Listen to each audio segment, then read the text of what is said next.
Dr. Mike, Yes, Kenan. How are you, sir? I'm doing great. How are you? Great to meet you. Yes, great to meet you too. All right. Where are So, you calling in from? I'm just south of Los Angeles. Okay, very Yeah. good. Yeah. Yes. Let me see here. So you can hear me okay? No echoes or anything? You're No, good. everything good. All right. Perfect. Take your mind into the wonderful world of physical, emotional, psychological, and spiritual wellness. Ladies and gentlemen, welcome to the Kinetic Hour. Conversations with you and guests. With your host, Kenan Wesley Mason.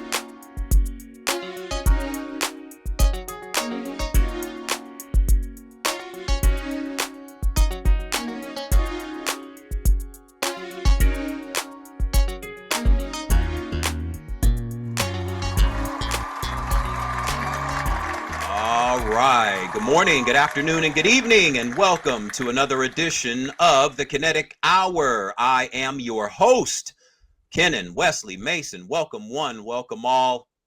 Thank you all for tuning in as we are streaming live once again, streaming live on Facebook, streaming live on LinkedIn, and streaming live on Instagram. So thank you for tuning in on all three platforms. As usual, go to my YouTube and Rumble channels, The Kinetic Hour, and that is KENNETIC,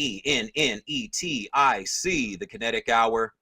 Subscribe, click thumbs up, tell everyone that you know to subscribe, leave your comments, tell everyone you know to leave comments regarding the comments, and share all of these videos. It's always great. As I always say, there's 1,000 podcasts that you can be listening to. So thank you all for tuning in to the Kinetic Hour. It is greatly appreciated. And as you can see, I have my guest here today, and I'm glad that he's here. He's a PhD in holistic nutrition, physician, mentor, and biohacking expert, TED Talk speaker, international keynote and motivational speaker, sharing the stage with greats like Les Brown, Brian Tracy, and Dr. Joseph Mercola, and a world record holder in swimming. He's also a licensed physical therapist, a licensed acupuncture physician, and a doctor of oriental medicine with certifications in molecular hydrogen, injection therapy, homeopathy, Chinese herbal medicine, and non-invasive cosmetic procedures. He's been involved in optimal health practices, anti-aging, and regenerative medicine, sports performance, nutrition, supplementation, and biohacking for over 3 decades. He's also the best-selling author of several books, including his latest, Molecular Alchemy, Unlocking the Therapeutic Power of Hydrogen. And again, I'm glad that he's here. Please welcome to the Kinetic Hour, Dr. Mike Van Thielen. Dr. Mike. Yay! Thanks, Kenan. Thanks for having me. All the way via Belgium, That's home where I of grew the, up, but I'm in Florida right now. you're in Florida, but it's home of the great beer and great chocolate. Right, you know. And I'm not the big beer drinker. I'm more of a wine person, but I do love my great chocolate. There you go. So Yes, it's the yes, best. yes, love it, love it. Um, and I'm glad that you're here. You took the time out of your busy schedule to be here. Um, First thing, and there's a few things that I want to cover specifically, but first I want to just talk about your background really quick. What led you to go down this path? Because you have a pretty extensive resume. What led you down this path to go into to be a physician, and you also have licensing in physical therapy as well. So, what got you down, led you down this road into going into medicine Yeah. and holistic health?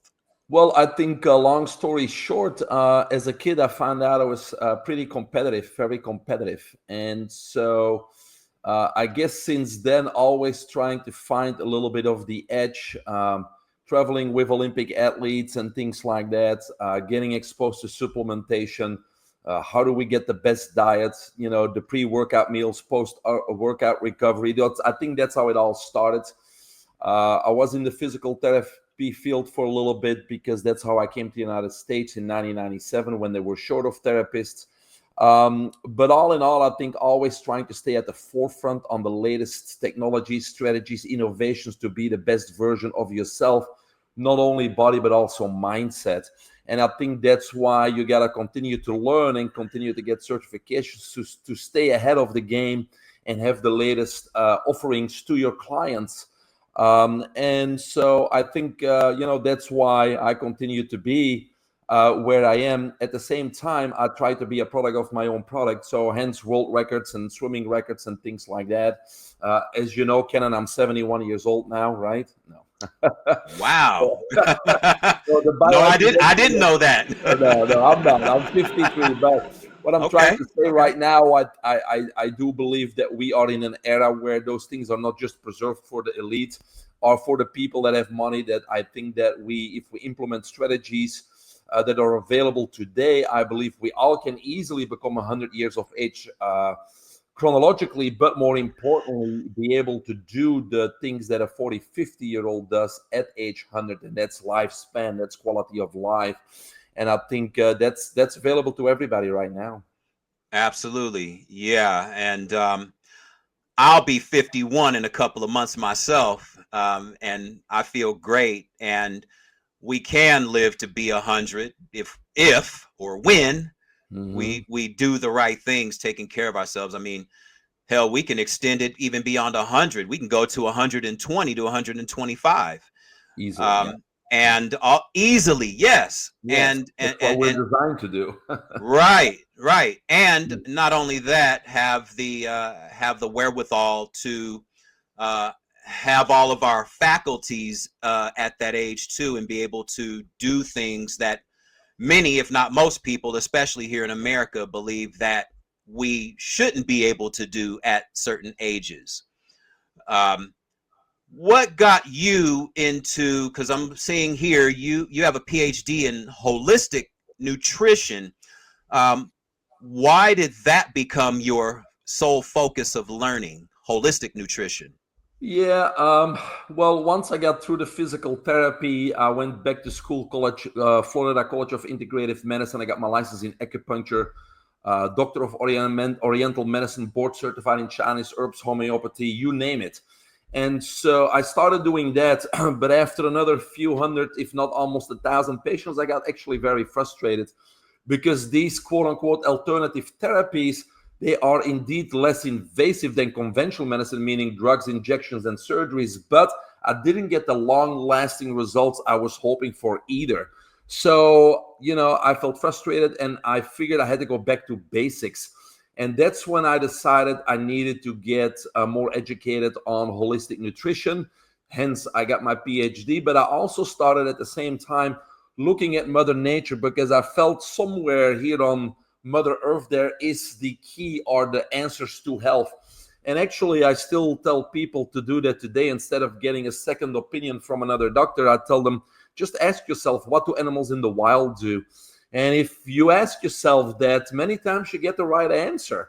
And so that's kind of your second opinion. But by having that PhD in holistic nutrition and learning more about, disease states and about toxemia and all those types of things, I really got very confident in helping anybody overcome any disease. And so that's also with that confidence, that's when I started to write books, started to do keynote speaking and, getting up when it comes to up to date on anti-aging, longevity in the early 2000s, regenerative medicine and stem cell therapy, anywhere 2010, 2015, that was the buzzword, and now it's biohacking and longevity. They're all buzzwords, but basically what it means is we got to kind of stay up to date on what's going on technology-wise, strategy-wise, and what the innovations and the science tells us what we can do in order to, again, increase that quality of life and become the best version of ourselves. Yeah, and you're right, because I heard of stem cells in the early 2000s myself. Um, And also, matter of fact, now before we go into molecular hydrogen, can you, just for the sake of the audience, because again, some people, they hear of these buzzwords, as you say, which they are, Mhm. but we don't really know what the definitions are. So can you just briefly go over what are stem cells first? What are stem cells and how do we produce them? And then go into what we call biohacking. Yeah, sure. I used to be the CEO of a renowned stem cell clinic from 2015 till COVID started, and then we had to close the doors. But we produce our own stem cells. But as we age, the quantity and quality of that production drastically declines. And so that's our genetic programming, right? But when it comes to longevity and anti-aging and even biohacking, which we'll talk about in a second, our intent is to go beyond that genetic programming, right? And so stem cells is one of those things that's been researched a lot, like you said, in the early 2000s, and is still part of the future of medicine and longevity. So stem cells basically, initially it was thought that stem cells were cells that could differentiate into any other cell when necessary. So a stem cell could become a blood cell, a brain cell, a liver cell, a pancreatic cell, or any other cell it wanted to be. But later research indicated that's really not what's happening. Stem cells basically stimulate other cells in the body to repair and re-engineer a new tissue or a damaged tissue. So it's not just the stem cells. The stem cells, I always tell my patients, are kind of the roofer. If a hurricane comes by, or in you guys in California, the fires are there or whatever, and there's damage to your roof, right? The stem cell would be the roofer, the repairman, but the roofer needs to be called first, and that's your growth factors, right? So we need a signaling system to say, hey, there's a problem here, for the stem cells to go there. Just like we would have to call somebody to come and fix that roof. But then if the roofer shows up without any equipment, without a ladder, without any tools, not much is going to be fixed. So there's other biological components that need to be in place in order to get the job done. And so those biological components would be collagen scaffolding, collagen type 1, 2, 3, would be exosomes, cytokines, and all kinds of other things in order to get the results. So yes, stem cells or mesenchymal stem cells are necessary for tissue repair and re-engineering, but we also have other components that need to be available in there. And Mm. so as we age, like I said, our quality and quantity drastically decline. So it becomes important that we inject and or infuse ourselves with those stem cells. But I think the most important thing for your listeners to understand is that there's many procedures out there, and the sourcing where the stem cells come from is crucial for your results. And unfortunately, many of the conventional medicine doctors, including orthopedic doctors, they utilize stem cells from your own body. They're going to get those stem cells from your bone marrow or your adipose tissue. And that's just the wrong way of doing it, unfortunately, because if your stem cells were capable of fixing you, then they would do that. To extract them from you and then relocate them in your body doesn't make much sense. But what they really are doing is they get some of those stem cells, then they go into their laboratory setting and amplify them, though, making millions of them. To think that will solve the problem, but the quality remains low, because it's like taking an original piece of paper and making a copy, and then making a copy of a copy, and after a few of those, you can't read what's on the paper anymore. So Right. people like to, buzz around, oh, I've got 20 million stem cells injected, but then we already know that they are very low quality copies, of that. So I'm not a proponent of those types of procedures. Research clearly shows that the highest quality stem cells come from the Wharton's jelly, which is a part of the umbilical cord. And then the other components that we need for tissue engineering are all available in placental tissue or amniotic tissue, such as your Right. exosome coming from the amniotic fluid, your collagen, your scaffolding. So when we combine placental tissue with umbilical cord tissue, which we call birth tissue, that's Mm-hmm. when we really get great results when it comes to stem cell-based therapies. Mm. Okay. Yeah, because I guess that's the purest of the cell. I mean, coming from the birthing stage. I mean, the child is in its purest stage, and the umbilical cord. Many people save, or many hospitals, I guess, save placentas for that reason, Mhm. so they can do that type of research. Yep, they basically ask the mothers if they can procure it. I think they pay the mothers a few $100s. Then instead of, because normally those tissues are what? Just simply discarded, right? But now Right. the hospital keeps them and they're going to test them against what? Any possible transmittable disease. So the majority of those tissues is still discarded, right? But when it's 100% clean tissue, then they are donated to the American Tissue Bank Association or donated to a tissue bank. And the tissue bank is then going to minimally prepare them for manufacturers of stem cell based products to purchase that tissue. And then the manufacturers of those products are strongly scrutinized by the FDA and American Tissue Bank Association. So these products always are 100% safe. There's no possible adverse reactions. But again, we have a product that has the highest bioavailable amount of mesenchymal stem cells, and also the other components that we talked about that are necessary for tissue engineering. Got it. Got it.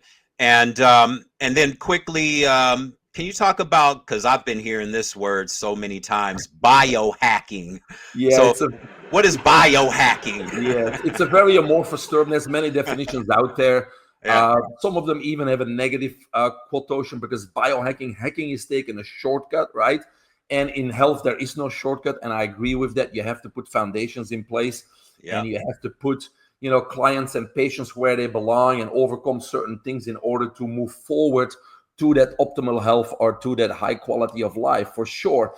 But biohacking, my definition is simple. It's upgrading the body, the mind, and life. And from a health point of view, it means objectively reversing our biological age, right? So we all know our date of birth, our chronological age, but we need to start realizing that that doesn't make any difference what our date of birth is.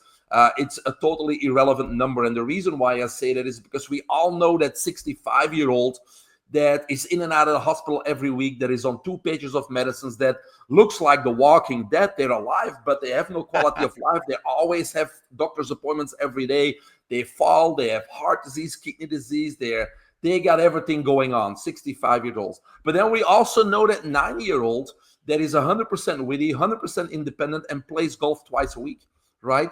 So we know chronological age doesn't mean anything. That's why we need to focus on the quality of our life, on our biological age. And today we can measure objectively our biological age. So when it comes to biohacking, what it means is we can measure our biological age. Then we can implement strategies, technologies, whatever it is, for 3 months, 6 months, a year, and remeasure that biological age. And the idea is that we reverse it, right? Because our chronological age keeps ticking, right? So let's say you said you were 51, I'm 53.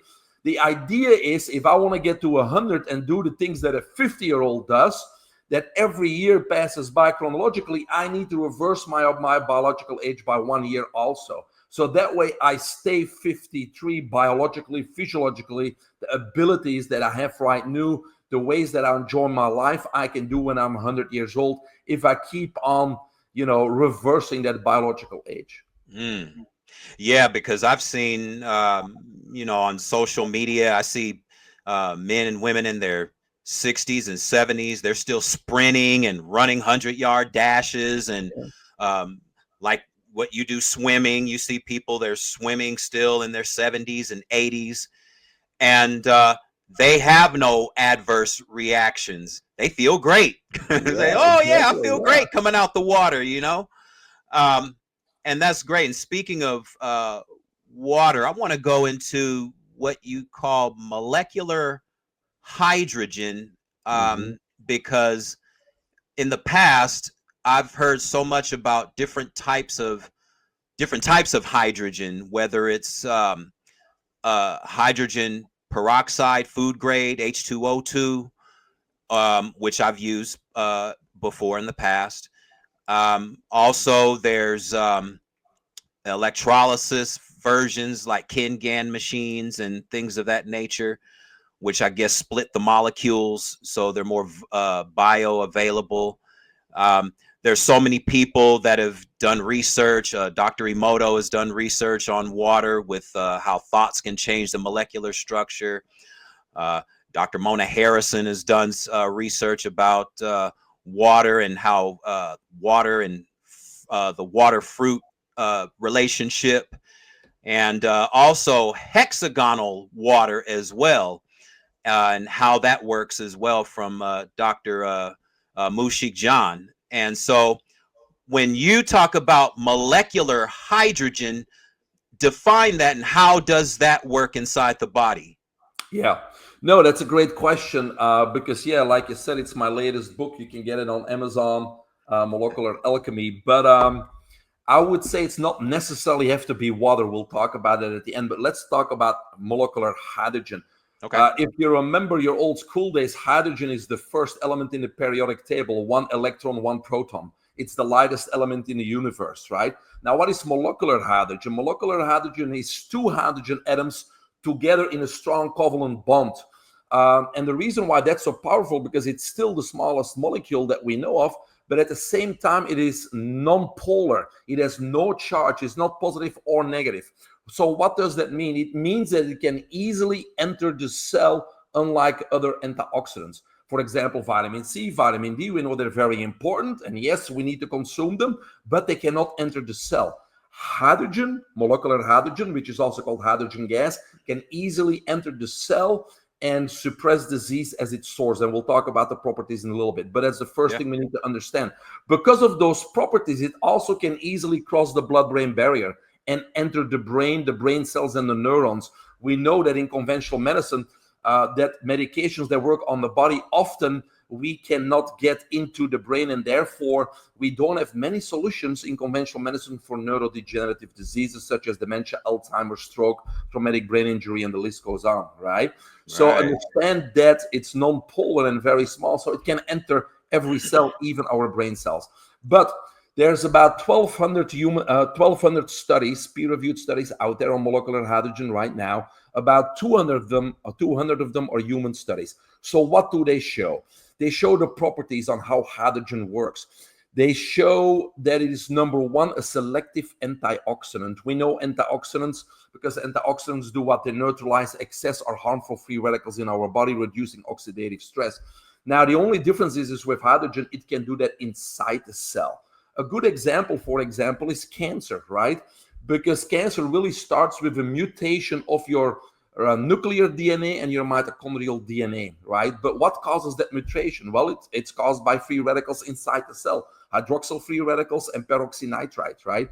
So hydrogen can simply waltz in there and neutralize those free radicals before they can cause damage to the DNA or cause a mutation of the DNA. That's why studies show it suppresses tumors, right?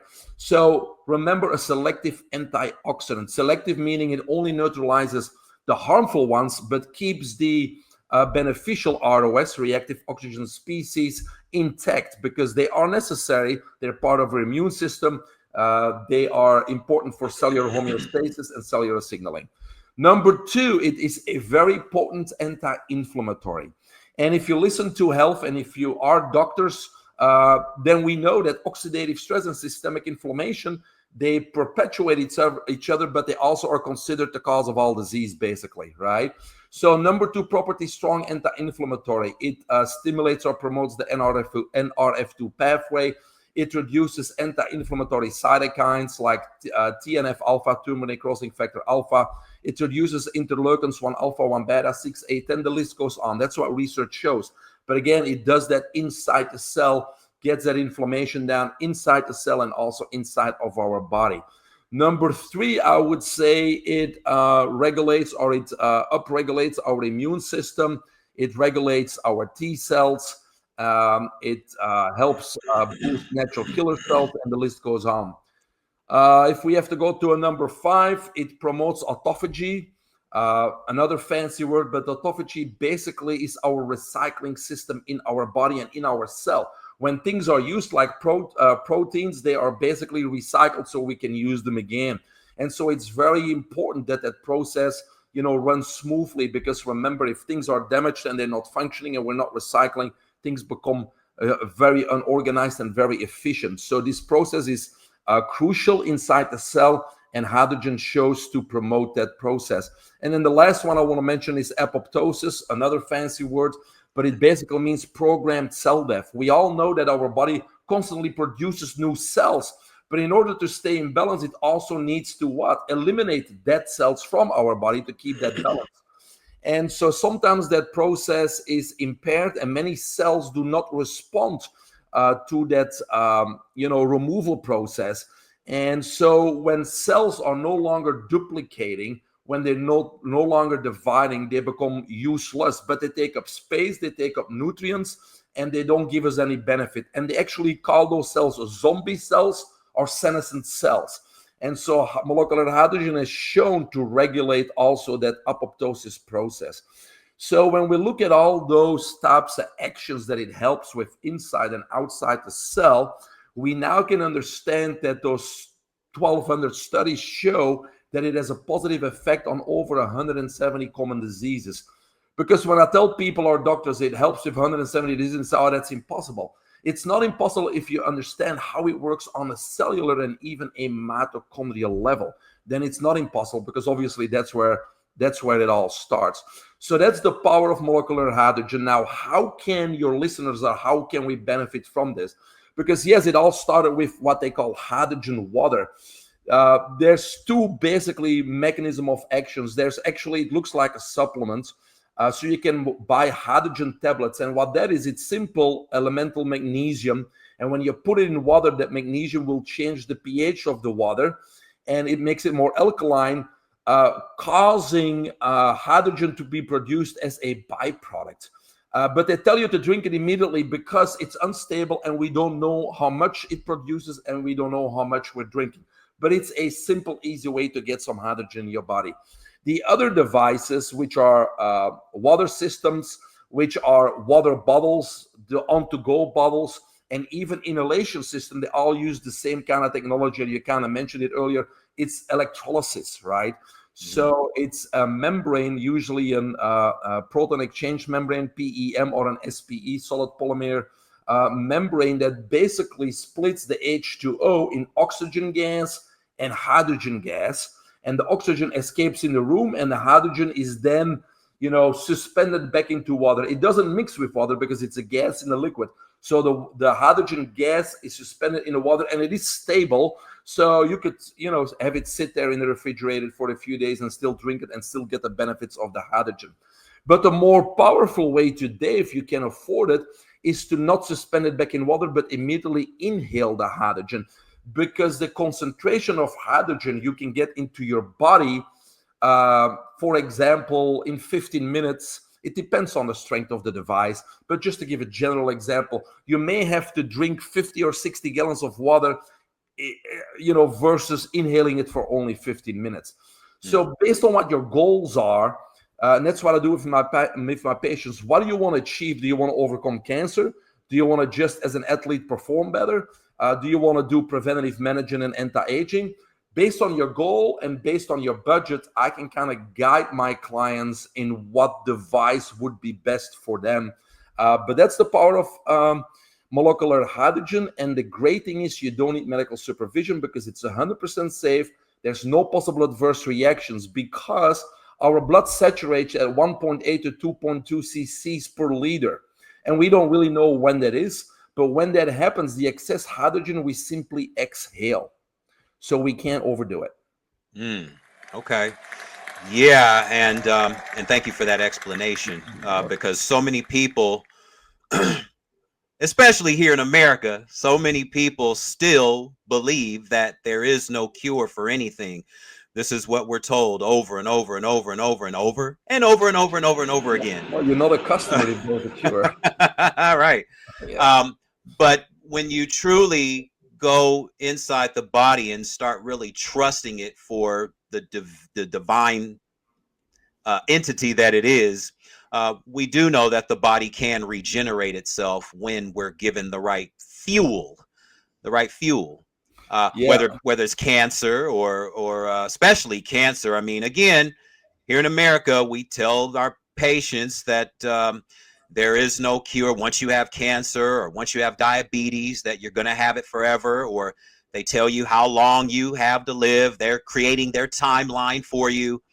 And this creates stress in the body Well, automatically. Kenan, you just bring up something very, very important, because I think patients need to hear this, right? It's, as long as we are alive, as long as we're breathing and we have blood, right, our body will strive for perfect health. Period. It's one of the laws of human life, the law of self-preservation. It will try to get in optimal health. But what we don't realize is that just intervening with medicine, injection, surgeries is not the solution. We need to start realizing, because let's go over a few numbers, because I think it's important to understand how complex we are and how arrogant we are as people to think that we can intervene with something that we're going to have a positive outcome. We will disrupt something for the good or the worse, but we will never have a long lasting healthy outcome when we think we can intervene with something into this, like you said, creation. We have about 40 trillion cells, right? But each cell has a few hundred to a few 100,000 mitochondria. So multiply those. Each cell, each of the 40 trillion, has a few hundred to a few 100,000 mitochondria. And each mitochondrium, which is our energy factory, produces 2 billion ATP per minute. Mm, Why mm. do we need so much energy? Well, to sustain the 1.8 quadrillion chemical reactions that are going on at any given second, right? So next time somebody asks you if you're busy, you say, yes, extremely. That's But right. here's the point. Here's the point. To think that we can interfere and have a positive outcome is almost arrogant, right? So we need to stop realizing that this body can heal itself and can do whatever it needs to do, can easily get rid of cancer, diabetes, anything else. But how can we help? Well, we need to get that body in balance so it can do its job. We need it, like you said, we need to give it the right tools, the right nutrition, the right tools, but we need to get it in balance, right? And that's why you need to work with functional medicine doctors and people like myself and yourself to get you into the right direction. But you also mentioned something that I like to quickly point out. Our mindset is the most powerful, Mm, because we can give these cancer patients and other patients molecular hydrogen and the best nutrition and the best functional medicine tools and the best biohacks in the world. But if they don't believe they're going to overcome the cancer, because the doctor gave them that dirty word, they gave them a diagnosis, and consciously and subconsciously that word cancer is always there. And if the doctor says you probably have a year to live or less, and you believe that, then that's exactly what's going to happen. And the doctor's going to be right, mm, because our mind is in control of our body. Our mind is in control of our health and our disease. Our mind is the blueprint to our future, our failure or success. So if you believe you're going to die, you will die. If you mm, believe that you're going to overcome cancer and that you're going to see your kids and grandkids grow up and that you're going to be playing 18 holes of golf when you're 95, and you believe that, then that's what's going to happen. It's your blueprint. But that's why with my clients, I need to work on that first, because everything's going to be less or more effective what I do for the body based on their mindset. So we cannot be held hostage by the past and our quote unquote failures and diagnosis and negativity. No, we need to be pulled forward by the future. We need to change this belief system, right? And we need to be focused on overcoming the cancer, overcoming this disease in the next few weeks, few months, because it doesn't have to take years. And what is our future going to look like with our family and financially and whatever it may be, and be pulled forward by that. And then when we have a purpose and a dream and a goal and we're focused on the future, then we can make a plan, right? And then we follow that plan and nothing's going to stop us. And so that's key. And people in our system, health system, they're labeled with these diagnoses, which is basically their death sentence, because it's in their minds. And when it's in their mind, that's what's going to happen. It's your blueprint. You got to change that belief. You got to change the thoughts. You got to change the words you speak. And then you got to act upon all those positive things. And if you don't do that, it doesn't matter how good the treatments that you get, because you're going to go always back, going into that vicious cycle. You may get into a remission, and a few months later, you get cancer again. Why? Because your blueprint here is not getting to that next level of thinking, that next level of abundance, that next level of optimal health. If your mind's not there, you're always gonna fall back to where you were, and you never get out of it. mm. Thank you for that, because I remember something. Oh gosh, Dr. Leonard Caldwell told me a long time ago. He said there's no such thing as an incurable disease, only incurable people. Meaning that what you just said about your mind being one, because once you're told certain things, you're either going to believe it or you can make the choice to overcome it. Yeah, exactly the, right. the the personal choice to overcome it versus being influenced by the outsider, the physician, telling you how long you have to live. Yeah, exactly. And You decide. so, right, you decide that. Mhm. Exactly. And so with cancer, I want to go to a specific illness, because over the years, I've known so many people that have had either gone through different surgeries for obesity. You know, they have these gastric bypass or other weight loss surgeries where they Mhm. take half of your stomach out as if it's the stomach's fault that you're Yeah, overweight. yeah, Um, exactly. and also specifically, I want to go to the liver and gallbladder because again, in the past, I've known so many people that have had their gallbladders removed. Again, as if it's the gallbladder's fault that you're having complications. So, can you uh, talk about that specifically and how we can reach if the gallbladder can be regenerated along with the liver, because so many people have liver cirrhosis or they're waiting for a liver transplant. When you have your own liver, you can make it well again versus grabbing someone else's liver Yeah. that passed away maybe a year or 5 years ago, and then trying to make that work inside of your specific body. So can we talk about that specifically? How can the gallbladder and liver be regenerated? Well, everything can be regenerated, like I just said. As long as your life, your body will try, but you have to put it in the right conditions. And if you don't make changes, it's only going to get worse.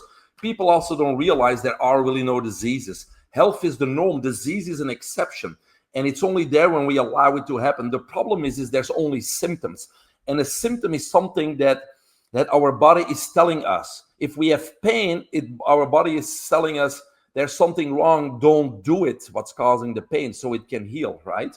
And so if you're thirsty, well, your body's telling you drink. If you're hungry, eat. Of course, our signals are all messed up because people confuse hunger with appetite today, right? But that's another story. But our body's always telling us what to do.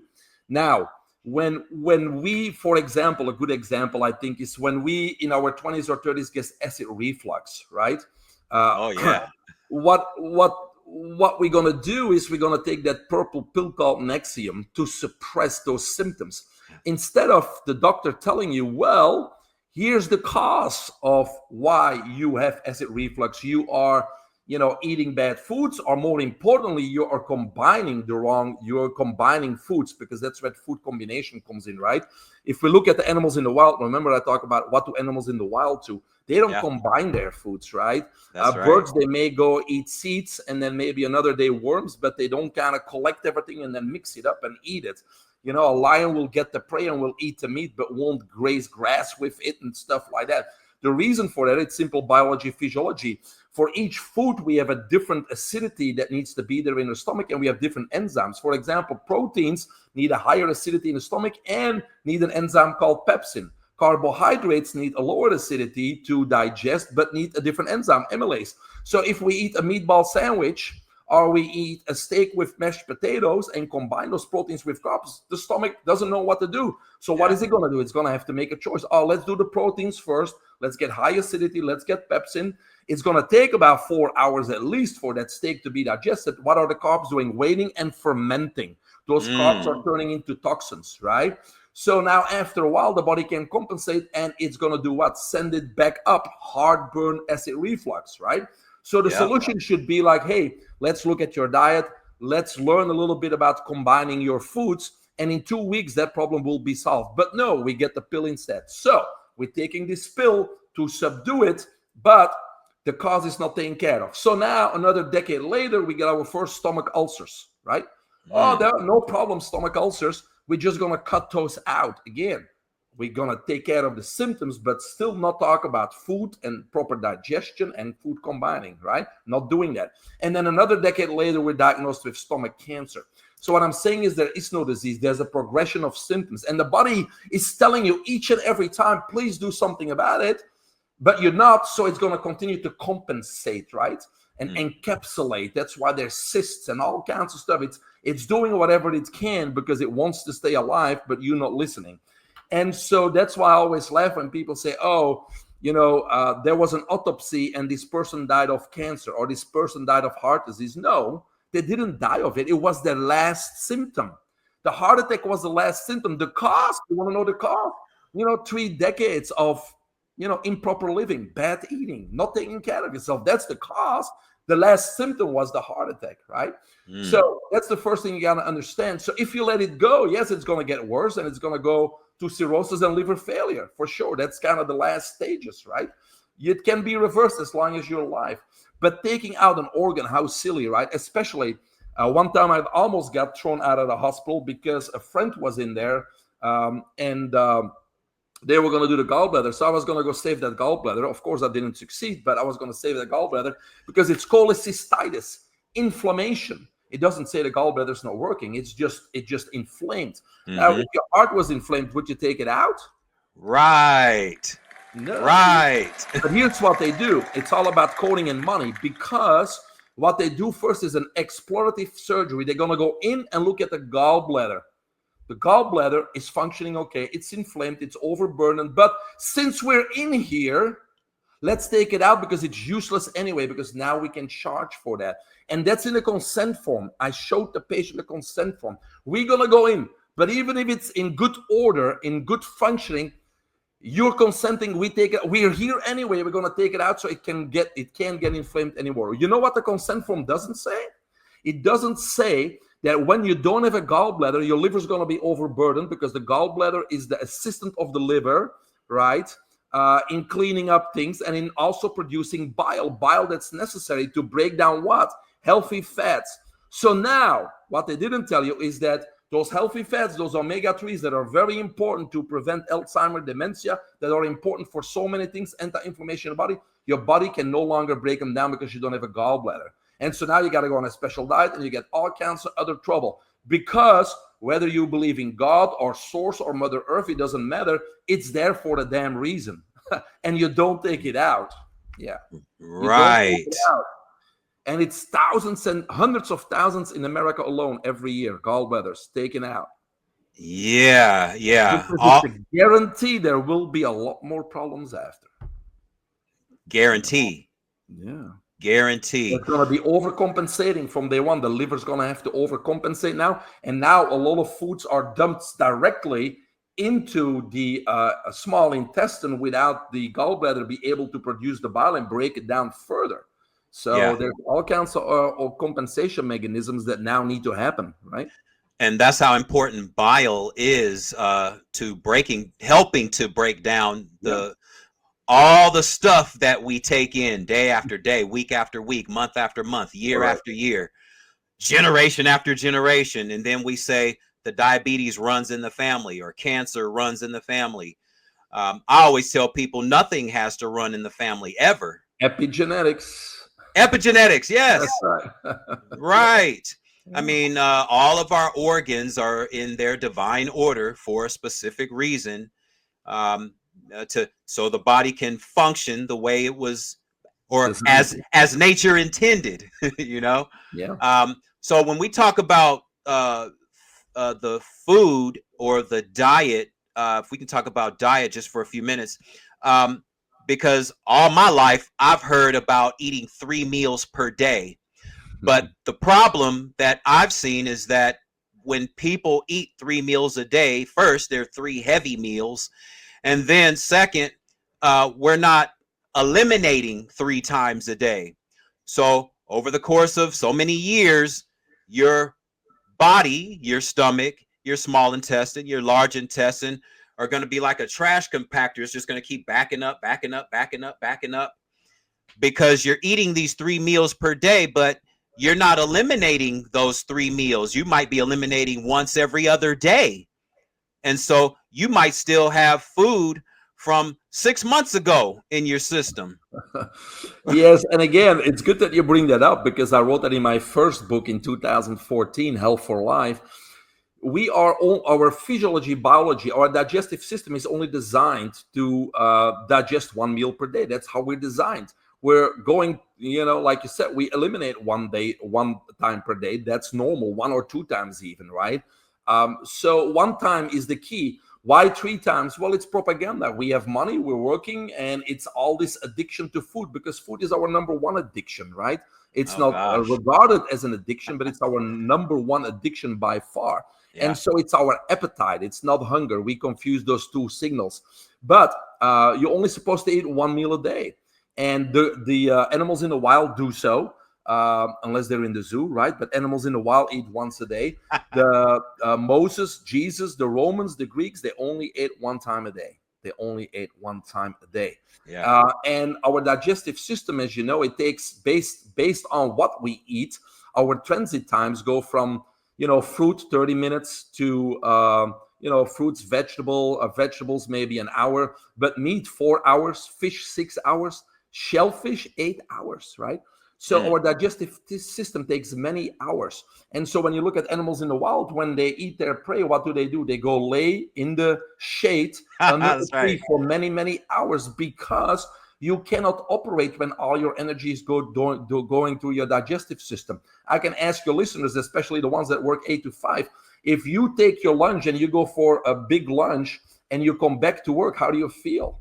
Nobody wants to work. You are lethargic, and you're going to Yes. do a quote-unquote half-ass job the rest of the day because your digestive system needs energy and you need energy, and so it's going to be 2 half-ass jobs right there, right?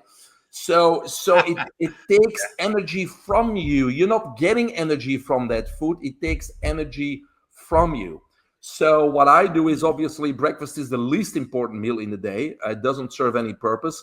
So I like the whole intermittent fasting type of thing where you have a window between 11 a.m. and 6 p.m. or something like that where you consume food, and then you don't for the other 16 to 18 hours, because that's where your body does what? Regenerate, repair, renew, replace, especially during the evening, right? So we don't want to eat several hours before we go to bed. It's the worst thing you can do, is snacking or eating before you go to bed, because you never can get into a deep sleep, because your body's going to have to work for the next few hours to digest that food, and you wake up sluggish and fatigued. So it's this vicious cycle where we get in and we never have any energy, and we always feel tired, and we wake up in the morning and we're not ready to go because we're not energized. And then we don't even have the energy. And what do we do first? We eat breakfast. We're going to overburden our system even more by starting to eat. So, nothing of it makes sense. So yes, 1 meal a day would be good. Early evening would be the best time in our society.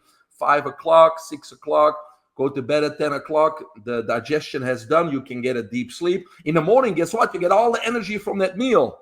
So why are you going to overburden it with a breakfast, right? So you made a great point, and it's exactly correct. Yeah, because of our circadian rhythms, we it's better. I typically don't eat until after 12 p.m. Yeah. Mm-hmm. Typically. But I have been guilty of eating late in the past, and I do know how it feels when you wake up in the morning. Yeah. It's not the best feeling, because you can literally feel all that food that's inside of you after you've tried to sleep on it for 5 to 6 hours, and your metabolism virtually goes to almost zero.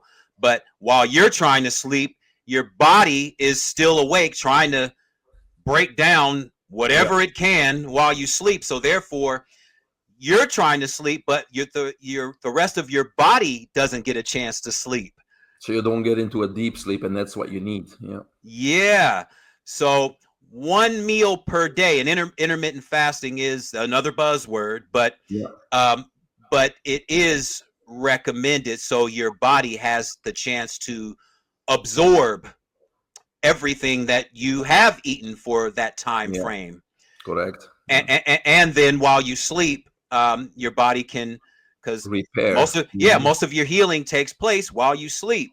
So, talk about DNA repair, because I know DNA repair is something that's pretty big as well. So many people have certain breakdowns. They have arthritis, and from all the foods that we eat, all the preservatives that are in the food, all the additives that are in the food supply. Um, Certain people have bone issues, crackling of the knees. You have athletes that develop these type of um, ailments.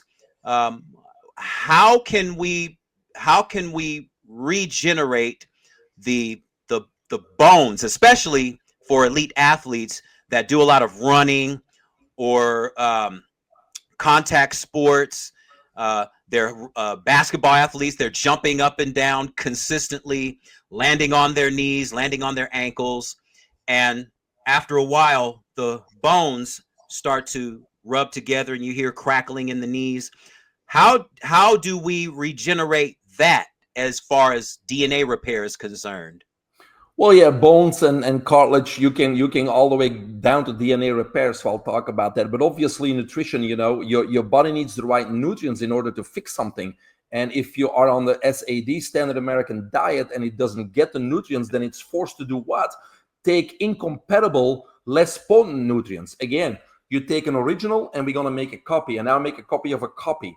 And so on our cellular level, it means we're going to get degeneration and mutation because it's not like the original anymore. And that's disease and cancer, right? So I don't believe we need to be health freaks, but I do believe we need to make sure that we get all the essential nutrients in our body on a daily basis. That's why I take a lot of high quality supplements. That's why I juice. And when you get yourself all the nutrients on a daily basis, only then is it okay, I think, to have your taco on Tuesday or a beer on Friday, because Right. your body knows how to make the right choices, and you got to give it everything so it can replenish, repair, renew itself. But if you don't give it the vitamin C and the omega-3 and everything else that it needs, then it's forced to do what? Settle for less. And that's when we get degeneration, right? And mutation. So that's the first thing, I think. The second thing is, when it comes to DNA repair, guess what? All of us have an innate DNA repair system. We have a system in our body that normally repairs our DNA. It's called the ARTD1 repair system, a system of 17 enzymes that kind of identify where the damage is. Then they go there, create a matrix, and start repairing the DNA. So the question is, why does that system not work in most of us? Because that system requires fuel, just like your car, in order to operate. And that fuel is NAD+. It's another buzzword in the biohacking anti-aging field, because NAD+ is not only the fuel for the DNA repair system, but it's also very important for mitochondrial function, epigenetic modifications. It promotes the sirtuins, our longevity proteins, and the list goes on. So one of those things that we need to have in our body. And so there's many ways we can make sure that we have enough NAD+ in our body, so our body repairs the DNA itself, right? So first of all, NAD+ is depleted when we eat late at night, and we eat too much because it uses a lot of that NAD+ and NADPH. So again, the 1 meal a day comes back into play, especially not eating at night. Number two, electromagnetic frequencies and radiation deplete our NAD+ because it causes DNA damage. And so the Right. more you're exposed to radiation and the more you damage your DNA, the more NAD+ you're going to use. So you're going to run out, right? Mm. There's precursors to NAD+. It's NMN, NR, niacin, tryptophan. So you can take those as supplements, or you can take NAD+ as an infusion or a supplement also. And we were talking about hydrogen. Hydrogen is a member of the NAD+, NADPH family. So the more hydrogen in our body, the more we can produce NAD+ and NADPH. So there's certain things that obviously we can do to make sure we have enough fuel in our body for that DNA repair system. And so especially if you're athletes, and especially, it doesn't matter, everybody, if you want to overcome disease or if you want to live longer, we need to make sure we have some of those key nutrients in our body. And NAD+ is one of those, and hydrogen is essential in there, because when you look at go back to when you were in school and you did the Krebs cycle. Remember, we had to remember all that stuff, the citric acid cycle, Krebs cycle, or the electron transport chain. If you look at them again, or you look it up on your phone right now, That H plus, that hydrogen is everywhere. Without that hydrogen, nothing is going to function. Those enzymatic reactions do not take place. And our body produces hydrogen in our gut. It's basically bacteria that break down, certain fibers in our body that break it down. But again, if we don't have a healthy diet, we're not producing enough hydrogen. So what do? Just like we would do as we age with many things, we supplement. When we get in our 40s, 50s, 60s, we want to do bioidentical hormones. We want to do stem cell injections and infusions. Why? Because we are genetically programmed that certain things will not produce as much of anymore. That's why we get into a menopause, perimenopause. We have this body also is not supposed to live in this modern society, right? We're supposed to be in the woods. We're supposed to be in pristine areas. We're supposed to be chased by that Bengal tiger that we always hear about. Right. So now we're bombarded with far more toxins than ever before. So, we need to deal with that a different way. And so that's where biohacking, that's where anti-aging, that's where supplements, that's where these types of strategies and practices come into play. Yeah. And you, speaking of water, you mentioned intermittent fasting. Is water fasting recommended, or any type of juice fasting? Is that recommended, or should we? Yeah, that's okay because it doesn't take digestive efforts. Water goes straight to, and juices, they go usually through in just a few minutes. Even fruit, 10, 20 minutes, your fruit is broken down and it's all that. So it doesn't put a burden on the digestive system. And so the digestive system, when you drink water or juices, can continue. It's not putting, the digestive system doesn't have to work, so your body continue to focus on what's really necessary. Burning that fat or repairing these cells and doing this and doing maintenance and repairing and replenishing.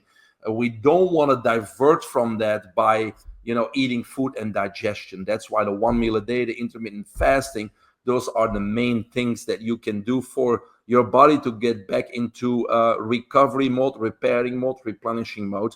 And then once it recovers, you keep doing that so you don't overburden it. And that's what you said earlier, your system is overworking because you're eating too much and everything's backed up when it comes to elimination. Well, we need to first implement this 1 meal a day and this intermittent fasting to recover from that, and then keep it up, obviously, as a maintenance to make sure we never overburden it again. Yeah, and with what we call the SAD diet, which you mentioned, the standard American diet, and then, like you said, metropolitan living, with all the smog here in Los Angeles, traffic, you're in traffic for hours at a time to and from work, which creates stress, workplace stress. Stress is probably, if we're calling certain mind situations disorders, I would say stress is probably the number one mental disorder, if you will. Yeah, and it's an aging accelerated, right? Right. We talked about our mind before. It's negative emotions, negative thoughts, and stress. They express themselves physically, right? So that's why the mind becomes the most important again. And today, our body is not fit to get all the information that we're bombarded with. The average person now is bombarded with over 14,000 messages per day. And so we're not equipped to do that. So what we need to do, and that's what I teach my mentees and my clients. I have an online course called the Limitless Lab. And so that's one of the things that there's 5 modules. We teach in module 2 is we need to put a system in place to organize that chaos that's coming at us, because, the more control we have over our life, over our calendar, over the things that happen tomorrow, next week, next year. That's why planning is so important. Being in control of your life, scripting your life, being in control of what's happening to you so you're not a victim. That's creating a system, right? And if the more we're in control, the more clarity that we get, right? Because we know what's coming tomorrow. For every hour of the day, I know what I'm doing. I know why I'm doing it. I know what's happening next week, next month, next year. Because most people, they don't know what's happening tomorrow, right? They are a subject of what's happening to them. Their boss is going to pull them this way. The kids gotta go to soccer. It's just total stress and chaos all day. They're not in control of their life controls them. So I teach my clients to reverse that. We need to grasp control over social media, over your calendar, over your agenda, over your purpose, over your goals, and have that plan. Because once we create control and we feel we have control, we create clarity, and clarity reduces stress. Stress, Soon as we right. know, and that's the negative emotions. If we don't know what tomorrow brings, what happens? We worried because we don't know what tomorrow is. Worry brings fear and uncertainty, and all those negative emotions cause what? Anxiety, depression, PTSD, which is stress. So those are all those things. And I worked with many people here in Florida, medical marijuana cards, for a while during COVID, helping out a friend. And I was to interview them, and I just did it for fun because I had nothing else to do. But I realized, yes, for these people, anxiety, depression, you name it, ADHD, yes, there's therapy, and yes, there's smart drugs and Adderall and all kind of stuff for it. But I figured out most of them, the reason where they're in this situation, they have no purpose in life. They are just going day by day. And so there's this worry, this fear, this jealousy, this uncertainty, this lack of self-confidence, self-esteem, all negative, which translates into anxiety, depression, etc. So the therapy and the drugs are not going to work. We need to talk about your life, your purpose, and getting your life under control. And once you get that control and that clarity, all those symptoms disappear. Yeah, because I'm real big on mind science and brain science. Real quick, talk about as we get ready to wrap up here. Can we talk about brain health and how that plays a role, and how nutrition plays a role in brain health, and how we can, because there's information in our food supply. Our natural food supply. There's information in all the crops that we grow. If you grow your own garden, there's information in those fruits or vegetables that you grow, or herbs Hopefully that you some grow. love and some good intentions too. Right? Yes, and right. That's right. Everything's frequency. Everything is frequency. Yes. Yes. Everything is frequency, and every leaf and every fruit has a specific vibration. Talk about the significance of why we need to have better nutrition for brain health, so we can think a little bit better. Well, yeah, I think especially now, right? We have what I call 5 intelligence hormones, right? We got dopamine, epinephrine, norepinephrine, we got GABA, acetylcholine, and serotonin, and so those are the intelligence hormones. And when they are operating at optimal level, and when they are in balance, that's when we can fire on all cylinders. That's when we're hyper focused. That's when we are what they call in flow state. That's when we're in the zone. That's when we're superhuman, right? And most people think that being in that zone is just for athletes, but no, it's a skill that every single human being can master, right? But one of the keys there is obviously, besides other strategies that need to be in place, is be aware of those intelligence hormones and making sure they are in balance. And so certain foods will increase one or another, or decrease one or another. So based on the symptoms that you experience, you can identify which intelligence hormones is low or high, and then do whatever you need to do to get them back in balance. But the more important one that everybody always talks about is dopamine, right? And so in the past, especially in the 90s and stuff, we were always, as athletes too, how can I increase my dopamine? Because that's my motivation hormone. That's my reward hormone. It makes me feel good. And so we wanted to get that up to get more motivated. And the motivation brings a better performance, or at least want you to want to train harder or do better, right? So that was kind of the idea then. But now what I see, it's quite the opposite. Most of us, and I'm talking mostly the younger generation, but adults too, because we're all kind of fixed on that social media and bad food. We're what we call in a dopamine overload. So there's too much dopamine compared to the other intelligence hormones. And so there's a few reasons for that, because again, it's called the reward hormone. So when our body squirts a little dopamine, it feels good. It's like getting a pat on the back, and it makes us feel good, right? So unconsciously or consciously, we're seeking for that.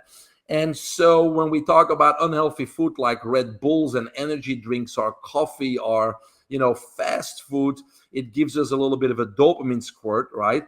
And also social media, right?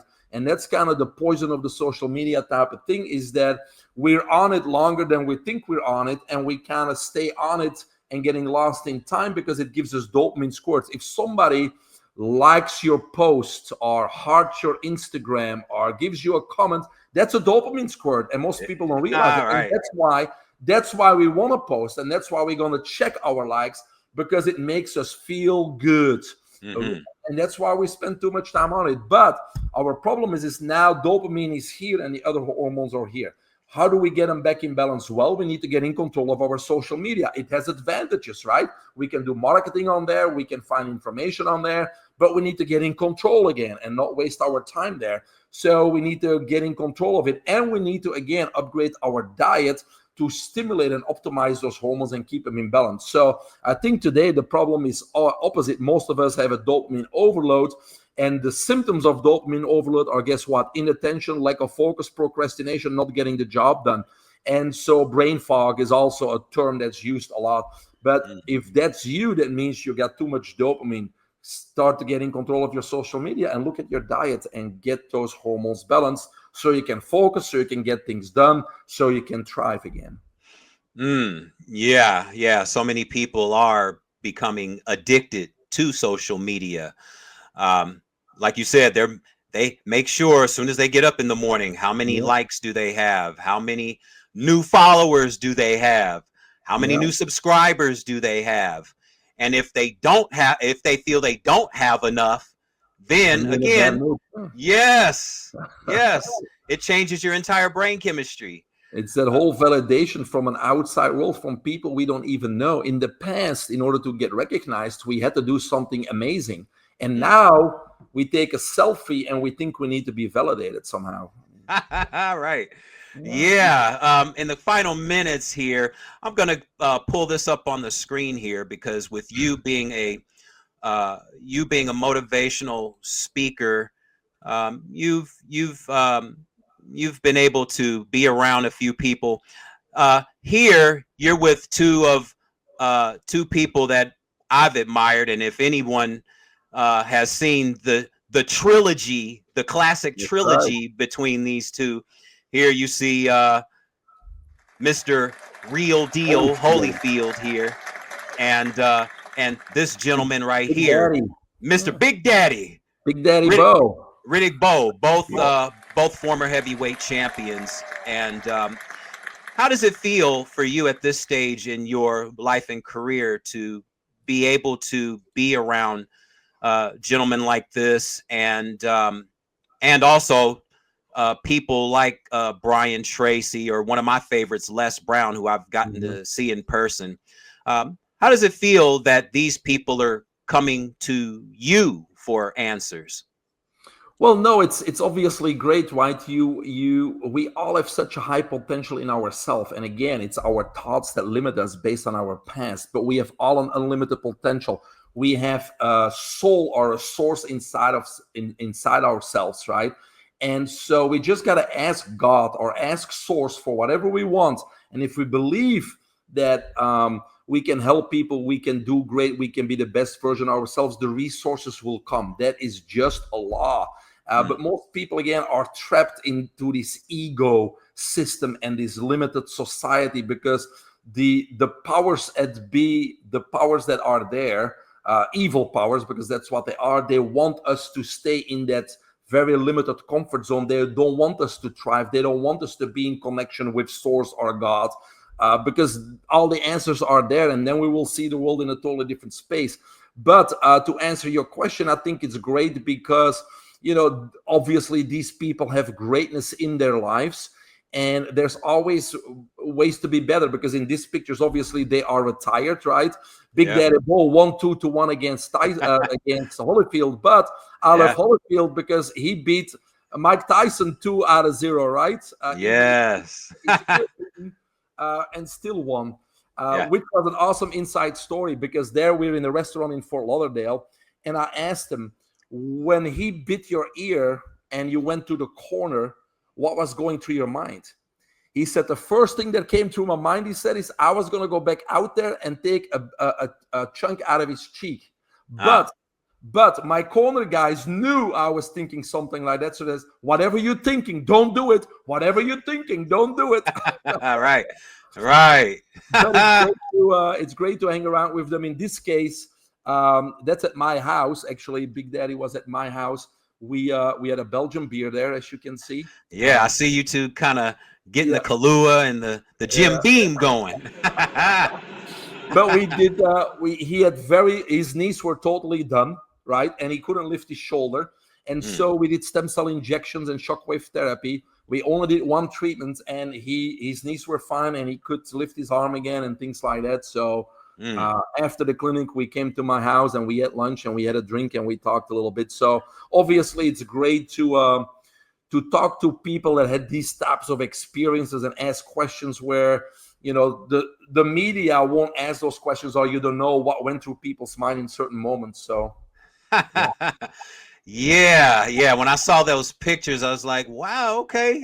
With the former champs. That's right. With the former champs. You have a motto here. It says, you never lose. You either win or you learn. And right here, if I can reach for it really quick, I bought this several months ago and I thought it was great. It says, sometimes you win, sometimes you learn. So when I read your quote, I was like, wait a minute, I have a similar quote. So I guess great minds think alike. Yeah, it's always a lesson. There's, you know, if you think at all the successes in life, even if it's Michael Jordan or these boxers we just talked about, or successful billionaires, they had to get up 100 times before they get this hard lessons. You got to miss a lot more shots before you make them. And so, you know, our mindset is always like, oh, I failed. No, you didn't fail. Ask yourself, what did you learn, and do it again, because now you got a much bigger chance to succeed, and you probably will fail again. But it's that persistence and the mindset of I'm going to get there, and not looking as those things as obstacles, but as stepping stones that bring you closer to your goal. So it's all about mindset. Everything's about mindset. Everything is about mindset. And Dr. Mike, I want to thank you for taking the time out of your schedule to be here on the Kinetic Hour. It's greatly appreciated. Final question for you, and come back because there's so many other things that I want to talk about. Yeah, I mean, we can be on here for hours, so please come back in the future when your schedule permits. Final question for you. What does life mean to you? Well, life to me, and again, as you grow older, you start realizing more important things than being the best or being number one or swimming a world record. It's really about finding fulfillment each and every day. And that fulfillment, believe it or not, comes from helping people, right? That doesn't mean you have to be a nurse or a doctor, but helping can come in many shapes and forms, like you're helping people right now. I couldn't get this information out without you. This is a team effort. But what we're doing, even if there's one person that takes one piece of advice that changes their life, that's helping people. And so most people don't realize that when you help somebody, whether it's opening a door or whether it's just paying it forward or it's just leaving it 20, whatever it may be, it helps you much more than that person, right? Because that makes you feel good. And that's what it's about, is finding fulfillment in life, never regretting what you did during your life or what you accomplished. So you got to believe in yourself. You can do much more than you're doing right now, and there's always a next level. And it's really about, how can I help people? What am I good at? How can I put that to purpose? How can I help more people? And I think when you can accomplish that, is doing what you're good at, what you like to do. Keep working on your strengths. Don't start messing with your weaknesses. You're never going to be good where you're weak now. Focus on your strengths. Become better what you're good at. And how can you use that superpower to help more people? And when you get to a stage where you can use what you're good at to help more people, that's going to give you all fulfillment in your life. And that's what it's about, I think, is contributing to the greater good. Yeah. And if either of us during this talk have helped at least one person, then both of us have done our job. Exactly. Both of us have done our job. Yeah, Dr. Mike, I want to thank you so much. Dr. Mike Van Thielen. Um, he has a book, and I'm going to put it up on the screen here so everyone can see. I know you held it up just a minute earlier in the show, but I'm going to put it up right here. Yes, you got it right there. And here it is, Molecular Alchemy. Molecular Alchemy, unlocking the therapeutic power of hydrogen, along with your other 7 or 8 books that you have on different. You have a book on stem cells, on food, and just overall how to take care of the body in an all-encompassing way. So yeah, definitely check that out.